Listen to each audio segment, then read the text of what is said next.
E aí galera, Davi na voz. Hoje eu estou trazendo outra recomendação bem da hora. O protagonista ganhou um território abandonado, por causa dos seus méritos na guerra, e ao desenvolver seu território do zero, ele se tornou rei de uma tribo de Oni que é inimiga do mundo. Mano, eu também recomendei 3 vídeos aonde o prota se tornou rei de uma aldeia primitiva. O card da playlist vai estar passando na tela.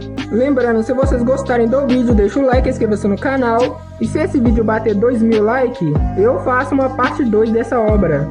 O mangá se inicia com o protagonista falando que essa vasta planície que se estende até onde os olhos alcançam é o seu novo território. No entanto, seu feudo tem nada além de grama. Seja um homem cujo trabalho beneficie os outros ao seu redor, era o que sua mãe sempre dizia, e também o último pedido dela. E seu pai antes de morrer também fez um pedido similar, e a fim de manter a honra de seus pais, ele seguiu seus últimos pedidos, com o único pensamento de não manchar suas memórias. Assim, quando ele tinha 15 anos, uma guerra estourou contra um reino vizinho, e para honrar os últimos pedidos dos seus pais, ele voluntariou-se para participar da batalha.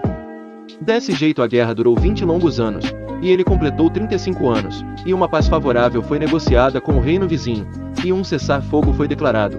Assim, quando ele finalmente teve um momento para respirar, ele era de alguma forma chamado de herói patriótico, e até o rei o elogiou. E como recompensa por todos os méritos que ele acumulou durante a guerra, o rei concedeu um território para o prota, mas sendo um homem analfabeto, cujo valor só existe na guerra, ele teve dificuldades para compreender o que ele deveria fazer como um lorde, mas como era uma recompensa do rei, ele não teve outra escolha a não se aceitar. Assim, ao chegar no seu território, tudo o que ele viu na sua frente era uma extensa planície de grama, e depois de explorar seu feudo, ele encontrou uma fonte de água limpa.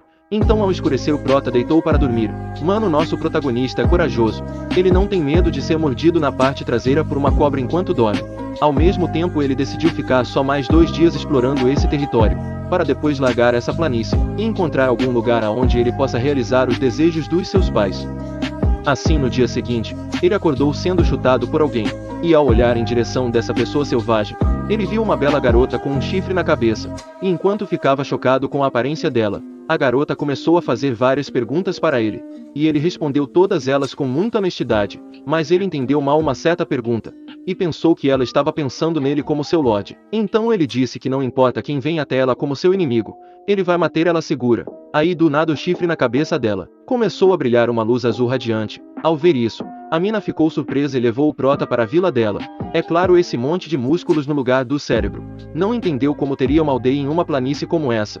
Então, ao chegar na aldeia, ele ficou confuso, já que ele andou nessa área no dia anterior e não viu essa vila. E enquanto tentava entender a situação, ele foi levado para conhecer a chefe da vila. E chegando lá, a garota explicou para a anciã da aldeia que ao fazer a pergunta crucial para o prota, uma luz azul ofuscante surgiu sem nenhum tom vermelho. E ouvindo isso, a velha ficou interessada nele, e fez algumas perguntas para ele. Mas quando a garota ouviu ele respondendo que foi o rei que mandou ele para ser o lorde desse lugar, a garota tentou atacar ele sem pensar 2 vezes, mas acabou sendo parada pela anciã. Ao mesmo tempo, a chefe da vila pediu ele para explicar melhor sobre o fato dele estar nesse território. É claro, como o prota é um monte de músculos no lugar do cérebro, ele acabou contando a história da sua vida inteira, ao invés de só explicar sobre a ordem do rei. Mas por causa dessa sua história, a velha entendeu o motivo do chifre da garota brilhar tão ofuscante em azul, e ficou surpresa por existir um homem tão honesto como o prota. Por causa disso, ela reconheceu ele como lorde feudal que irá proteger todos seus vassalos com todo o seu poder. Mas ela disse que eles não são os vassalos dele. Ao invés disso, eles são os inimigos do seu rei, que tem lutado em uma longa guerra contra o seu reino. Mas como o prota é uma pessoa tão honesta, e também foi o primeiro humano a fazer o chifre da raça dela brilhar uma luz azul tão radiante, ela não vai considerar ele como inimigo.